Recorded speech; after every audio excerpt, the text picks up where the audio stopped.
Hello and welcome back to the Niche Football Podcast, hosted by me, Cavan Campbell.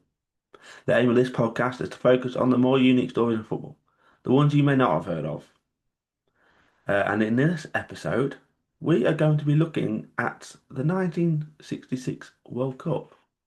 Famously, England win, but at the same time, they also lost the trophy. A famous story to some, but maybe younger viewers may not have actually heard about this. So let's get this one kicked off.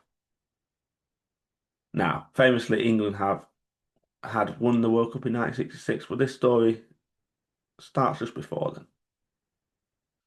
then. Uh, Maybe they'll win it again sometime soon, but well, with the current record we have, it's very unlikely because we are perennial, almost bottle jobs, you could say. But England winning the World Cup would be a story of its own, but them losing it definitely makes it a more interesting story for me. And when I say losing it, I don't mean physically. I don't mean on the pitch losing the game. I mean the trophy. England lost the trophy. But if we're being pedantic or a bit more specific about it, um, the trophy was actually stolen on the 20th of March in 1966. Yeah, that's right. Someone had managed to steal the Jules Rimet Trophy, which is awarded to the winner of the FIFA World Cup. It's not just the trophy used today. After Brazil won their third in 1970, they got to keep the Jules Rimet Trophy for good. So they started using a new one, and that is what we use today. A bit about the trophy itself. The World Cup trophy is made of 6 kilograms of solid gold, and it's worth well over a million in dollars. I don't know about pounds, but I know it's worth over $1 million. The team doesn't actually get to keep it, not for a bit at all. They actually only get to use it for presentation purposes, and instead they have to give it back, and they are awarded a gold-plated one instead, like a replica. Anyway, that's nowadays. But before 1970, before the current trophy that we use now, now Brazil were awarded to keep the old one. The Jules Rimet Trophy was awarded for the winner, and that dated back to 1930, the first World Cup, and it was a ridiculous World Cup. There weren't many teams at all. Off the top of my head, there's less than 10 off the top of my head. I can't quite remember, just because of travel restrictions and stuff. Um, and held down in South America. It was hard back then to get over to the South American continent from Europe. That's not to say no Europeans didn't go. They did, but famously Uruguay did win.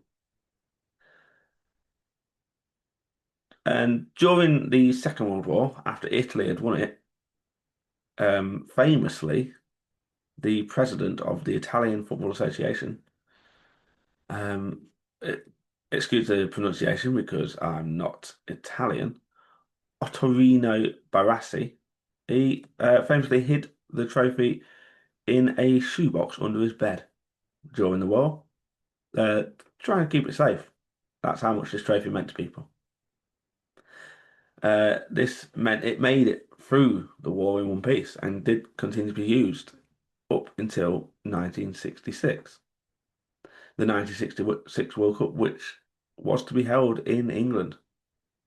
And in the lead up to the tournament, the usual hype and controversy.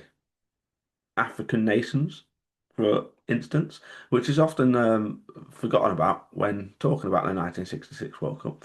The African nations actually boycotted the tournament and its qualification process, believing it was unfair to them.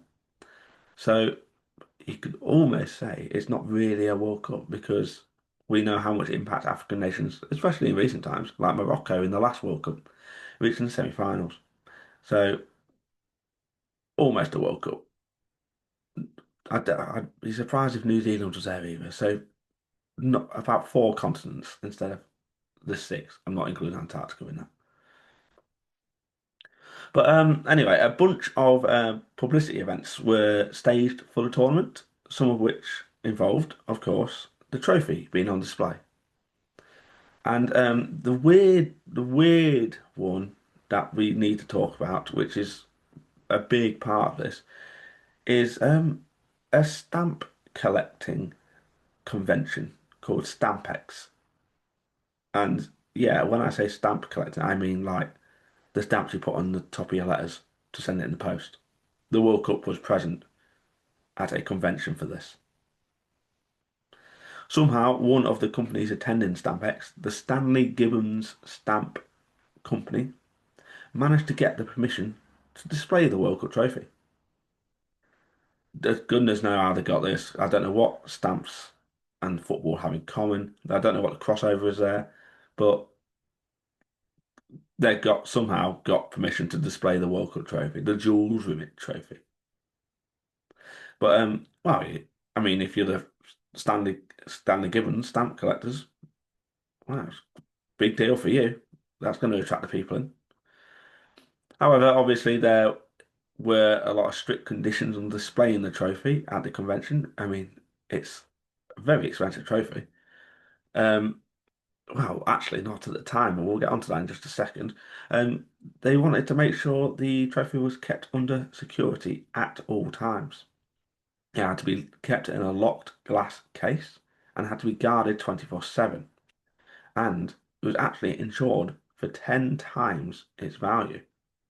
Now, nowadays, with the current trophy being 6 kilograms of gold and worth over a mil, that's very, very expensive. 10 times that minimum, that's what it's worth, is minimum £10 million or dollars.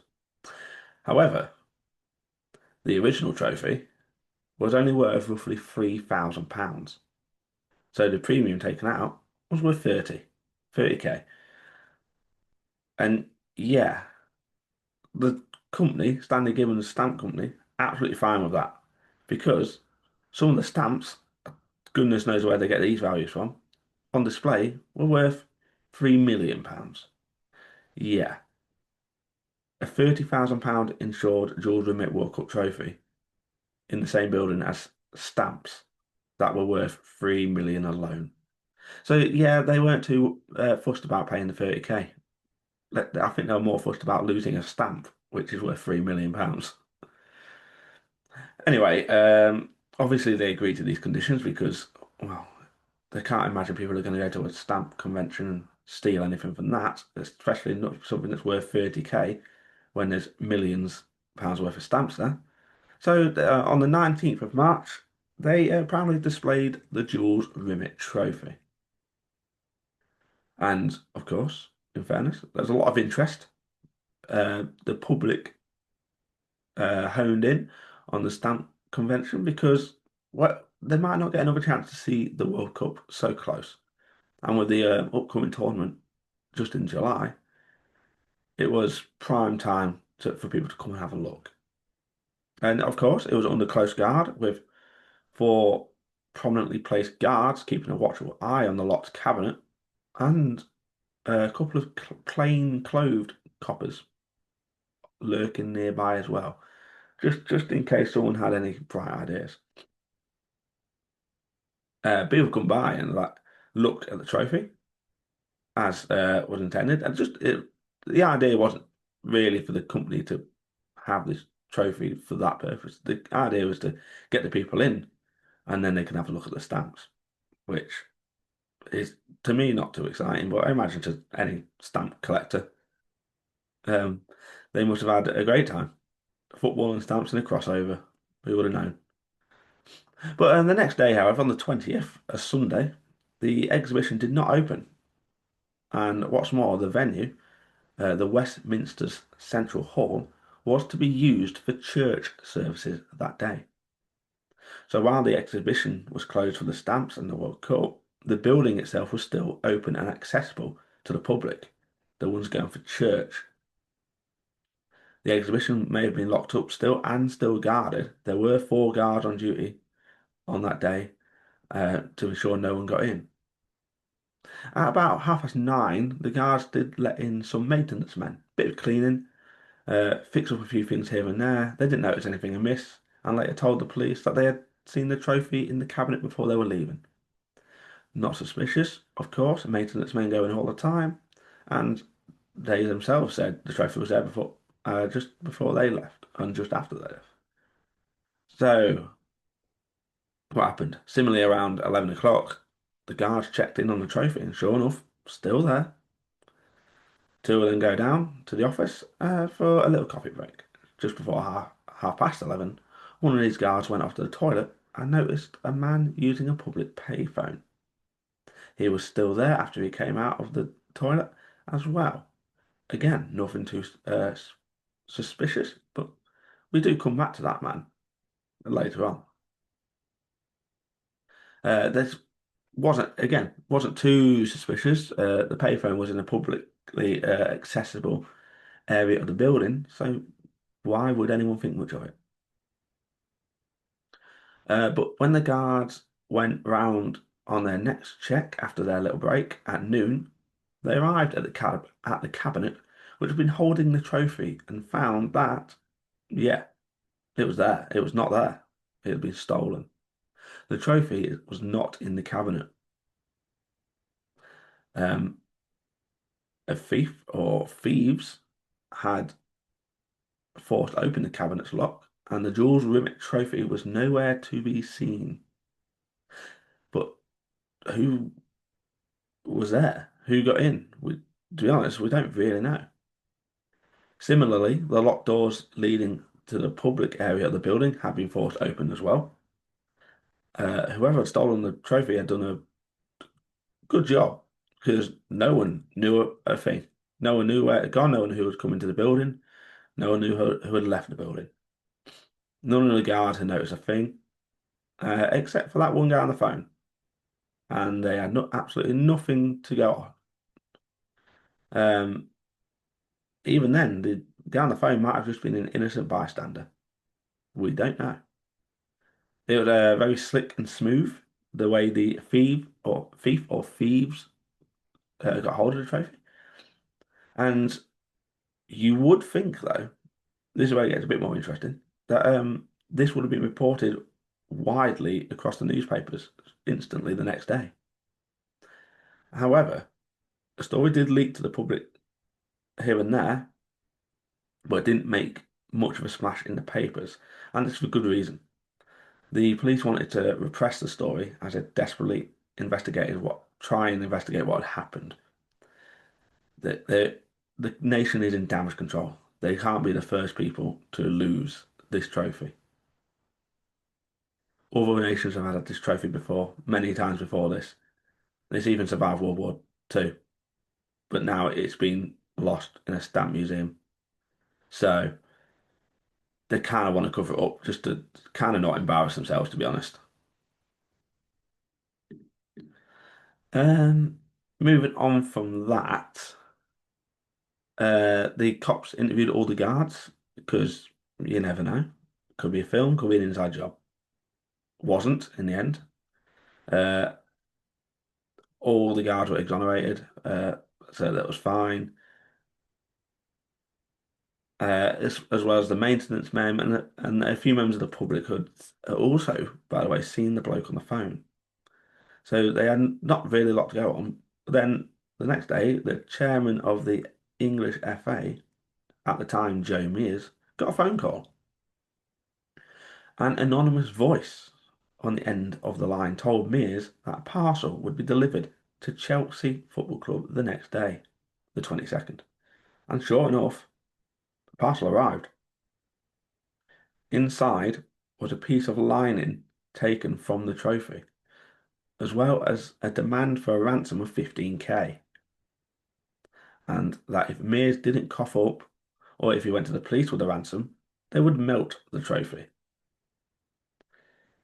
Yeah, so if they don't get what they want, the trophy not only doesn't come back to them, but it becomes no longer a trophy and would just be melted down gold. Which, to be fair, is still worth quite a few bob. But Not quite what it would be as the World Cup trophy, but it's also something Joe Mears wouldn't um, want to happen. Not under his duration of the English FA. He doesn't want to be the person named as the head of the FA that lost the World Cup trophy just because he got it put in the stamp museum for a few days. But well, Mears went straight to the police. Obviously, he was told not to, but he went straight to the police. Realistically, how would the thief or thieves know? But the cops decided that they would play along with the ransomer for a short time anyway. They organised a big bundle of what looked like cash, but it was just blank paper with a few notes in there, just to make it look a bit real. Like in films when you get the briefcases and they open it up, there's got loads of money in it. But realistically, a lot of us know that the top layers have money, the bottom paper is just plain. It's not real money. Um, but yeah, they organised a sting operation to try and catch the ransomer and try and retrieve the trophy. And posing as Mears' staff, cops joined Mears at his house on the Friday, as organised by the ransomer, waiting for a promised phone call that would tell him what to do. And when the phone call came, one of those cops again, posing as an FA official, went off and met the ransomer, who identified him only by the name Jackson. Jackson took a quick look at the money, didn't realise it was mostly just blank paper, and agreed to take this undercover cop to the trophy. Unmarked police vehicles followed as they drove, and obviously, uh, they didn't do the best job of avoiding suspicion. Jackson did kind of realise they were being tailed and jumped out of the moving car before uh, and trying to run off. He was actually caught, however, and revealed to be a bloke named Edward Betchley, a used car salesman and petty crook. Excuse me. Anyway, Betchley denied having stolen the trophy, saying he was just a middleman who was paid £500 to take care of the ransom handover by someone he only knew as the Pole. So we've gone from Jackson to being a middleman, or and or Benchley, but and now we've got the Pole. Don't know if Betchley didn't know if this guy was to be Polish or just really tall and skinny. But that's the story you're sticking to. The cops weren't too keen on this theory. They didn't believe him at all.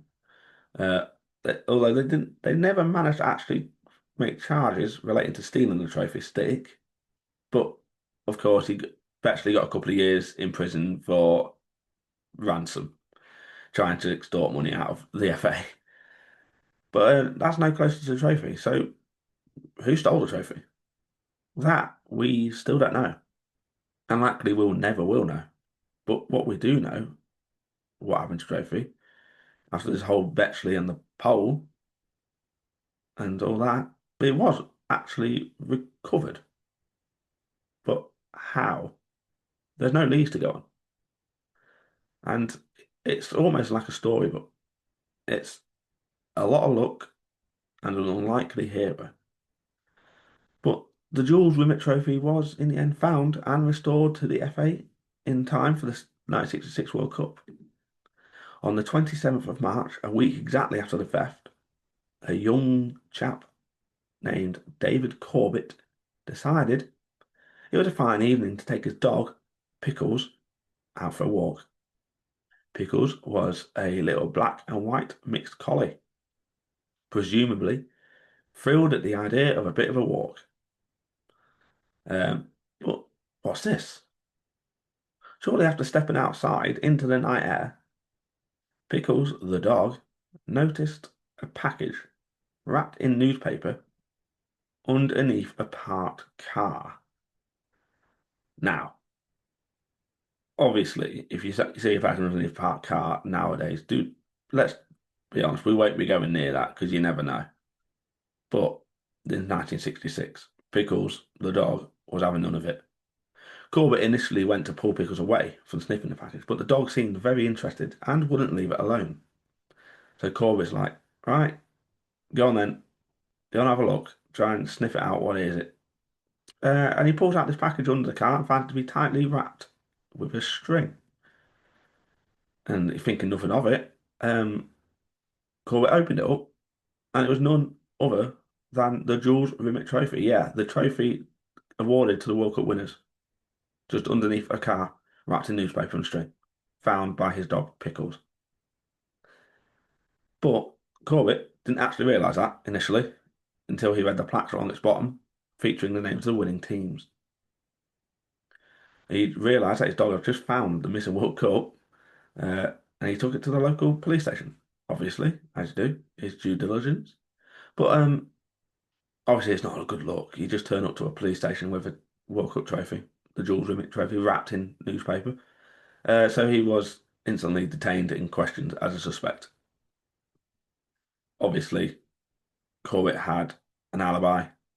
He's not gonna. He was walking his dog and just found it, and people can back him up for where he was during all this time, so that was fine.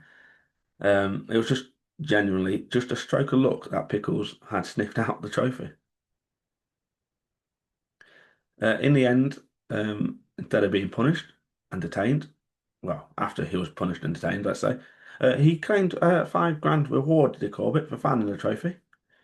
Um, which, yes, doesn't sound like a lot, but you have to think the trophy itself was worth 3 grand, insured for 30. He got 5 grand reward, but after England won that World Cup, all the players received £1,000 in a bonus for winning the trophy. So he was paid 5 times the amount, the bonus of the World Cup winning side per player.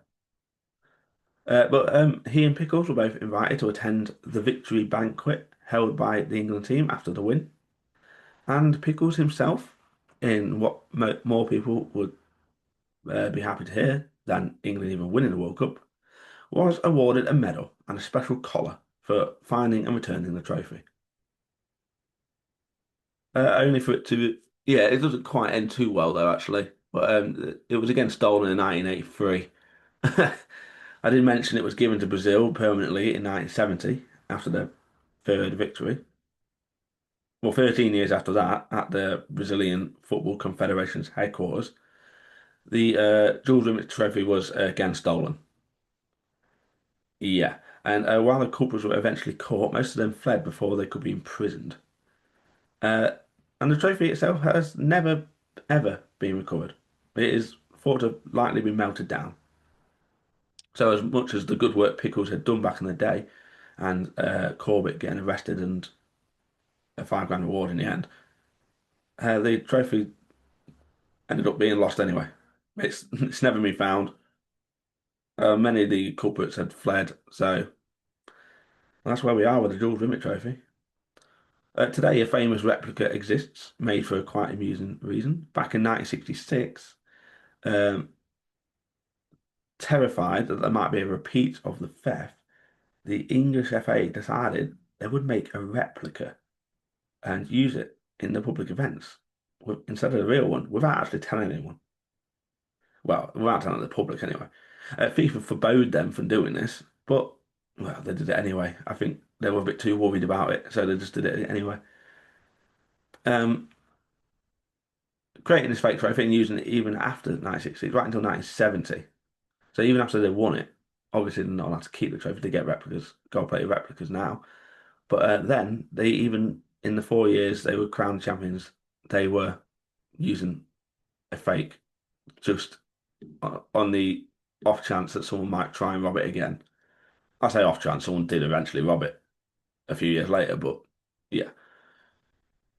But they did keep the fake one. They hid it away, and they didn't want the general public knowing that for the last 4 years the trophy displayed publicly had been a replica. But until 1983, until the theft in 1983, after which the FA sold the replica to FIFA for £250,000, uh, FIFA then loaned it back to the English. So the English FA made a replica trophy of the Jules Rimet Trophy out of fear of losing the real one again. So they put that on display. FIFA forbade this, said, no, you're not allowed to do that. So but they did it anyway. And then after the theft in 1983 of the original, the FIFA bought the fake one from the English FA for £250,000 and then gave it back to them as a loan. Yeah. And today the replica can be found on display at the English National Football Museum. And for now, that's it. That's the final whistle on this story until someone decides to heist the trophy again. But it won't be a real one. Might not be a real one, but it's worth more. It's worth £250,000 at the time. I don't know what that would be worth now, as opposed to 3,000. So yeah, that's it. That's how England won and lost the World Cup in the same year, and how a certain Pickles, the dog, recovered the trophy and saved England from public embarrassment from all over the world. Although we often do that on the football pitch anyway, but we might bring it home once again. Unlikely. Anyway, that's the final whistle on the story. Thank you ever so much for listening. If you enjoyed the podcast, a 5-star rating on Spotify would be great. These podcast episodes now go out on YouTube as well as Spotify, so subscribe on there and drop a like and a comment. If you want to read some more stories in football, head over to nichefootballjournalism.co.uk. There's plenty of stories on there from Curacao making the World Cup to a bit of voodoo in African football. So some very interesting stuff from there. We've got some more guests coming up soon, so keep an eye out on the socials. We're on Instagram at Niche Football Pod. I've been your host, Cavan, and I'll see you at the next kickoff.